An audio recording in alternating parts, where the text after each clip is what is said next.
आगे बढ़ने से पहले अगर आपने तेज हरियाणा को सब्सक्राइब नहीं किया, अभी जो बटन है प्लीज इसे दबा के सब्सक्राइब करें, बेल आइकन भी दबाएं ताकि हर अपडेट सबसे पहले welcome to Baba Farid public school. ICSE से मान्यता प्राप्त गोवा केरल के अनुभवी स्टाफ के साथ फुली एसी व हॉस्टल की सुविधा के साथ प्रदूषण रहित शांतमय वातावरण, प्रत्येक कमरे के साथ अटैच्ड वॉशरूम, संतुलित शाकाहारी भोजन और हॉस्टल में ही अध्यापक द्वारा एक्स्ट्रा क्लास भी उपलब्ध है। अपने सपनों को साकार करने के लिए आज ही दाखिला लें। 88 में जब हवा चलती थी, आंधी चलती थी लोकदल की, उस समय आप लोगों ने मुझे अपनाया। मेरे पिताजी स्वर्गीय चौधरी दलबीर सिंह जी के बाद उस समय जैसा मैंने कहा आंधी थी, लेकिन 91 में जब चुनाव हुआ, पहला चुनाव मैं जीती, और ये मुझे कहते हुए जहां भी मुझे मौका मिलता है मुझे बड़ा गर्व होता है, फख्र होता है कि पूरे हरियाणा में आप लोगों ने मुझे सबसे ज्यादा भारी बहुमत से जिता के भेजा था।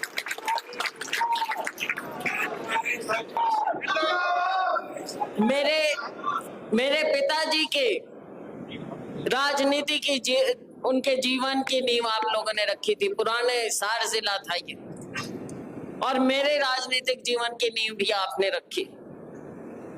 लेकिन जब मैं पार्टी का हुक्म हुआ और जब मैं 2004 अंबाला गई, तो मेरे सभी साथी, सभी ने मुझे इतना मान सम्मान दिया, इतना प्यार दिया सबने। और आप सब जानते हैं, क्योंकि उस समय इसी तरह से बहुत से मेरे साथी वहां मेरे उस चुनाव में मदद के लिए गए थे इसी तरह से, और आप लोगों ने भी वहां जाकर संभाला था काम। उस समय भी 2004 में उस बात का मुझे बहुत गर्व है कि 2004 में भी जब हमारी सरकार बनी तो सबसे भारी बहुमत से अंबाला के लोगों ने मुझे जिता के भेजा। साथियों, ये प्यार है, ये एक नाता है, और ये नाता सियासत से ऊपर होता है। आपने मुझे बनाया था, और सबसे कम उम्र की मंत्री केंद्र में मैं बनी आप लोगों के कारण, वो भी आपने इतिहास रचा था।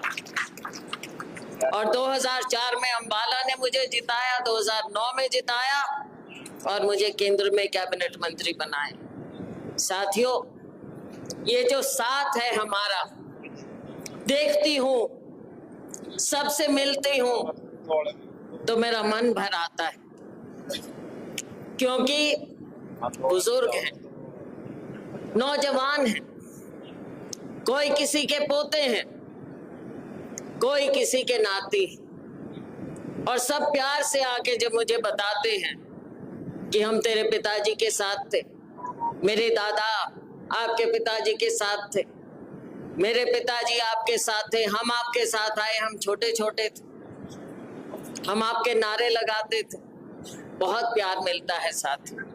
हमने उतार चढ़ाव बहुत देखे, और राजनीति में उतार चढ़ाव आते भी, हमें तैयार रहना चाहिए। आज फिर हमारे सामने एक चुनौती, इस चुनौती को हमने स्वीकार किया है सबने मिलकर। हमारे सामने लड़ाई है विचारधारा की। एक ऐसी विचारधारा आज देश में आ गई है जो देश को धर्म के नाम पर बांटती है, जो हमारे समाज को जाति के नाम पर बांटती है। साथियों, आज के दिन लोकतंत्र हमारा खतरे में आ गया है, और ये भाजपा के लोग कहते हैं कि ये लोकतंत्र की बात क्यों करते हैं। लोकतंत्र की बात इसलिए करते हैं क्योंकि आज आप संविधान से खिलवाड़ करते हैं। आज आप गरीब आदमी उसके हक को छीनना चाहते हैं। ये हक जो हमारे गरीब को, किसान को, मजदूर को, दलित को, पिछड़े को हमारे संविधान ने दिया, डॉक्टर अंबेडकर ने दिया, आज आप उसको कमजोर करने चले। आज महिलाओं का अपमान हो रहा है साथियों, महिलाओं के मंगल सूत्र पर आप उंगली उठाते, आप उसको भी धर्म में डालना चाह रहे हैं। लोगों के ऊपर आप उंगली उठाते हैं और कोई कुछ भी कहे। ये देश इस बात को स्वीकार नहीं करता। हमारा समाज ऐसी बातों को स्वीकार नहीं करेगा। हमने ये आजादी पाई और जो पूछते हैं कि 70 दशक में क्या दिया, 70 दशक में ये दिया कि हमारा देश इस मजबूती से यहाँ आया। हम एक हैं और हम एक रहेंगे। भगवान राम पहले थे, आज हैं, कल रहेंगे। ये सियासी पार्टियां आएंगी और जाएंगी, कोई भगवान के नाम पर मार्का ना लगाए। कोई किसी से सर्टिफिकेट नहीं लेता। कोई राजनीतिक पार्टी नहीं कह सकती कि धर्म उसका है, या वो बताएगा कि आप क्या करो, क्या पहनो, क्या कहाँ जाओ, किस मंदिर में जाओ, किस गुरुद्वारे में जाओ। ये हमारी आस्था है। हम हर मंदिर में, हर गुरुद्वारे में जाएंगे। ये हमारे देश की देन है। हजारों साल की संस्कृति है हमारी। हमारी संस्कृति के साथ कोई खिलवाड़ नहीं कर सकता। हम इन बातों को स्वीकार नहीं। आज जरूरत क्या है? उन बातों पर आइए। कहाँ आप ले जाते हैं? सिर्फ ध्यान भटकाने के लिए। जरूरत है हमारे बेरोजगार युवा को रोजगार चाहिए। हमारे इस किसान मजदूर को न्याय चाहिए। हमारा किसान गर्मी सर्दी में मेहनत करता है और आप उसको कहते हैं कि अगर इसका कर्ज माफ हो जाए तो ये आलसी हो जाएंगे किसान। हमारा किसान जो अन्नदाता है, देश का, दुनिया का पेट भरता है, क्या वो कभी आलसी हो सकता है? और जब हम देखते हैं कि अनाज के ढेर लगे हुए हैं और किसान को उसकी उचित कीमत नहीं मिलती, तो बताइए साथियों, देश कहाँ आगे बढ़ेगा? क्या 3-4 लोग, अब मैं नाम नहीं लूंगी क्योंकि चुनाव पता नहीं कहीं कुछ हो, लेकिन 3-4 लोग हैं देश के, धनाढ्य लोग हैं, बड़े बड़े लोग हैं, जिनको अमीर से और अमीर ये सरकार करती चली जा रही और गरीब होता चला जा रहा। हमने इस चंगुल से अपने देश को बचाना है।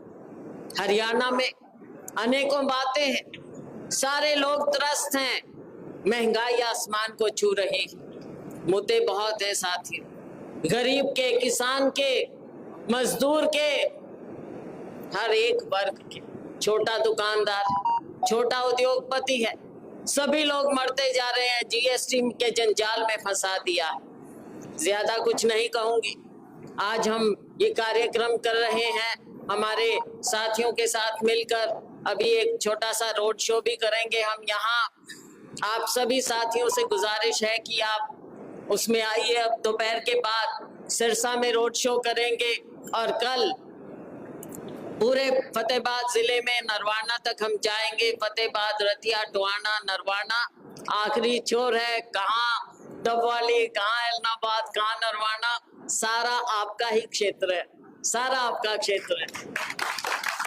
तो सब जगह अपने को जाना है। एक भी वोट किसी का जान पहचान का है, कुछ भी है, तो आप सब ने उनसे बात करनी है। बेशक फोन पे करो, बेशक जाके आओ, अपना अपना वोट संभालना है साथियों।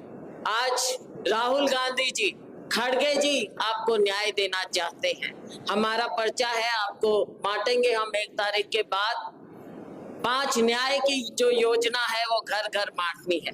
आप सभी लोग समझदार हैं, घर घर जाते हैं। मेरी आपसे एक ही गुजारिश कि ये जो हमारे 5 न्याय हैं, युवा को न्याय, नारी को न्याय, श्रमिक को न्याय, किसान को न्याय और हमारे सभी वर्गों की हिस्सेदारी का न्याय, ये हम आपको पर्चा देंगे। हमारी 25 गारंटी है, 5 न्याय है। मोदी जी की गारंटी नहीं, जुमलेबाजी की गारंटी नहीं, ढकोसले की गारंटी नहीं, ये न्याय की गारंटी कांग्रेस की गारंटी है। और मेरे किसान भाइयों, आपको हम कर्जा माफी की भी गारंटी देंगे और एमएसपी के कानूनी दर्जे की भी गारंटी देंगे। बहुत से न्याय हैं, वो सब बाद में हम आपको दे देंगे। आपसे सिर्फ गुजारिश ये है कि कृपया सैलजा बहुत कम जगह जा सकेगी। 2 दिन एक हल्के को मुश्किल से मिलेंगे। अब अगर 20-20 भी करते हैं तो 40 जगह मुश्किल से जा पाएंगे। शहर भी हैं, गांव भी हैं। तो आप सभी कृपया सैलजा बन के एक एक वोटर को छू। सबको पता है चुनाव कैसे लड़ते हैं। नरम होके, हाथ जोड़ के वोट मांगना है। सबको लगे कि सैलजा आ गई है। मेरी ओर से आप मेरे सिपाही हैं, आप मेरे दूत हैं। और एक बात का विश्वास और दिलाऊंगी, साथियों, आपका जो साथ रहा है ये हमेशा मेरे सर माथे। इस बार भी आप सबके प्यार से मुझे आपने यहाँ बुलाया है। मेरे अंबाला के साथी थोड़ा बुरा मान गए, लेकिन आप लोगों के प्यार ने मुझे दोबारा यहाँ पर खींच के आप ले आए। हाई कमांड का आदेश हुआ, उन्होंने कोई सर्वे करवाए होंगे तो उन्होंने कहा कि इस बार आपको सिरसा से चुनाव लड़ना है। तो साथियों, चुनाव अकेली सैलजा नहीं लड़ सकती, आप सबको लड़ना है। और मुझे खुशी है कि हमारा गठबंधन है, इंडिया गठबंधन है, जिसमें हमारे आप पार्टी के साथी हैं, जिसमें हमारे कामरेड साथी हैं और 10 सीटों पर गठबंधन चुनाव लड़ रहा है। हमने सबको जिताना है और आपने घर घर जाकर हाथ जोड़ के नम्रता से सबसे वोट मांगने हैं और अपना अपना बूथ संभालना है। मैंने सबका बाद में सबका ब्यौरा चाहिए, किस बूथ पे कितना और अपना कौन वर्कर था, कौन कितना काम है। 1 महीना भी नहीं बचा, 1 महीना भी नहीं बचा। मैं जानती हूँ ये गर्मी का टाइम है, सारे पसीनम पसीने हो रहे हैं। धूप भी है, अभी धूप में भी चलेंगे। भाई, किसान धूप में काम कर सकता है, मजदूर धूप में काम कर सकता है, तो हम भी तो मजदूर हैं, हम भी तो मजदूर हैं, लोगों के हैं, हम लोगों के मजदूर हैं, पार्टी के मजदूर हैं, तो हम भी पसीना बहाएंगे। तो साथियों, चंद दिन है, 25 तारीख तक आप कर लीजिए जितनी मेहनत हो सकती है। उसके बाद मेरा काम, हम आपके सेवा में हमेशा हाजिर रहेंगे। आगे का टाइम मेरा, 1 महीना आपका।